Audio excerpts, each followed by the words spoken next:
Assalamualaikum warahmatullahi wabarakatuh. Perkenalkan, saya Nurbaitilah, mahasiswi STISEBI angkatan 2018, Prodi Hukum Ekonomi Syariah. Baik, langsung saja insyaallah pada kesempatan kali ini dan pada video pertama saya ini, di sini saya akan menjelaskan tentang bagaimana posisi usul fikih, kaidah fikih dan fikih muamalah dalam penetapan ijtihad suatu hukum produk keuangan kontemporer. Nah, di sini ditinjau dari beberapa sumber. Selain yang di pertanyaan ini ada dari bagian undang-undang, kemudian ada dari Fatwa Dewan Syariah Nasional, dan ada dari Maqasid Syariah dan akad-akad fikih. Langsung saja untuk pembahasan yang pertama, yaitu tentang posisi ke usul fikih. Dalam berbagai literatur, term usul fikih ini terdiri dari dua buah kata dalam bahasa Arab yang masing-masingnya mempunyai pengertian yang luas, yaitu kata usul dan fikih. Kata usul merupakan bentuk jama dari kata asal yang mengandung arti landasan sesuatu. Adapun kata al-fikih secara etimologis bermakna pemahaman mendalam yang membutuhkan pengarahan potensial akal. Adapun menurut terminologis fikih, ini adalah ilmu tentang hukum syara yang diambil dari dalil-dalil yang terperinci. Nah, ini untuk referensinya dari bawah. Selanjutnya itu hubungan usul fikih dalam masalah-masalah kontemporer. Ini ada beberapa poin. Yang pertama, usul fikih sebagai model percontohan untuk melakukan riset.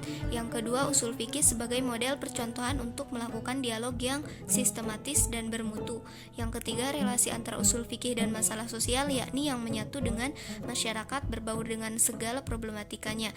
Kemudian yang keempat, relasi usul fikih dan kemaslahatan, jadi tidak berlebihan kalau misalkan dikatakan bahwa tidak ada satu fenomena manusia yang lepas dari kontrol usul fikih, karena memang usul fikih sangat penting dan berkaitan erat dengan kehidupan kita.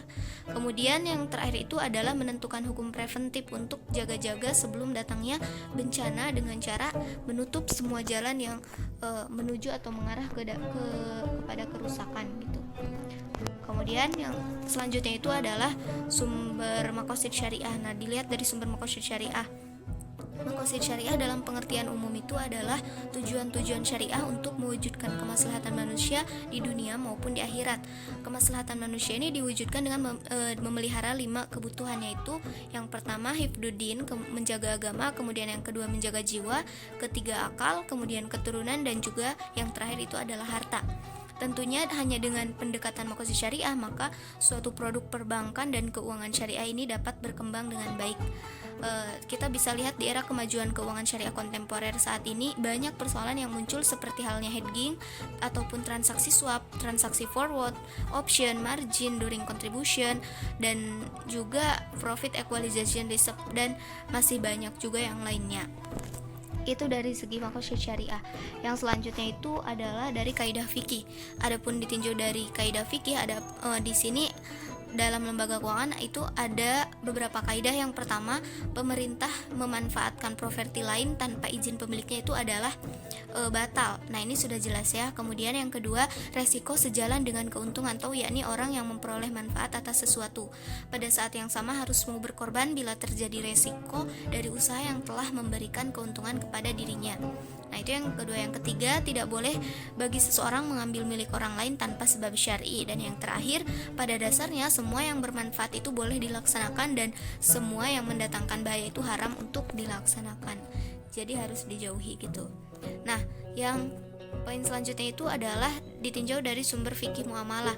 Nah, fikih muamalah ini merupakan suatu ilmu yang mengatur hubungan antar sesama manusia yang dimana kaitannya dengan keharta bendaan dan dalam bentuk transaksi yang modern atau kekinian, atau bisa disebut juga dengan transaksi kontemporer. Nah, pada era modern ini ijtihad dapat dilakukan melalui dua cara.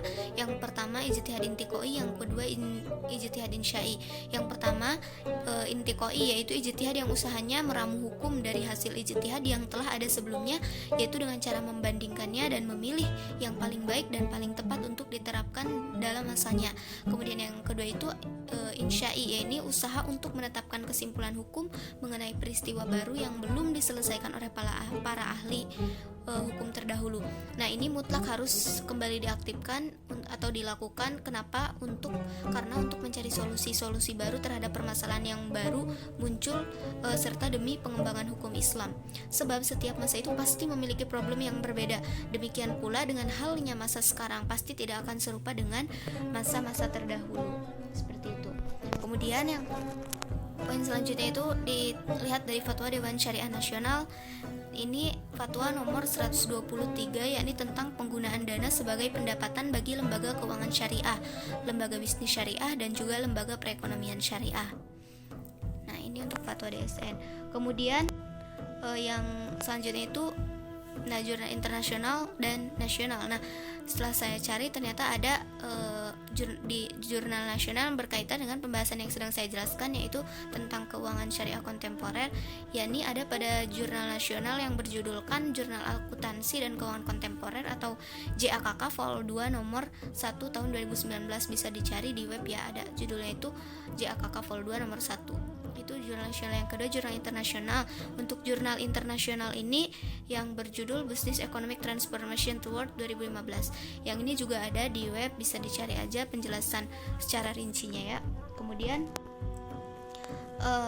berita. Nah, saya menemukan berita ini berita terkini ya, berita baru yang berkaitan dengan keuangan syariah yang sedang saya jelaskan ini.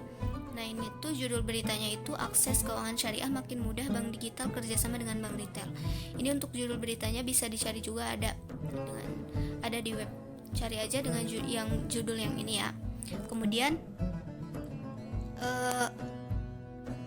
akad-akad fikih. Nah, akad-akad fikih ini ada salam, istisna, murobahah, bayi al-wafa, tasir, mudorobah, kirot, hiwalah, wakalah, ijaroh, kafalah, wadiah, rahan, ji'alah, tafsil, al-hajar, sedekah, hibah, dan hadiah.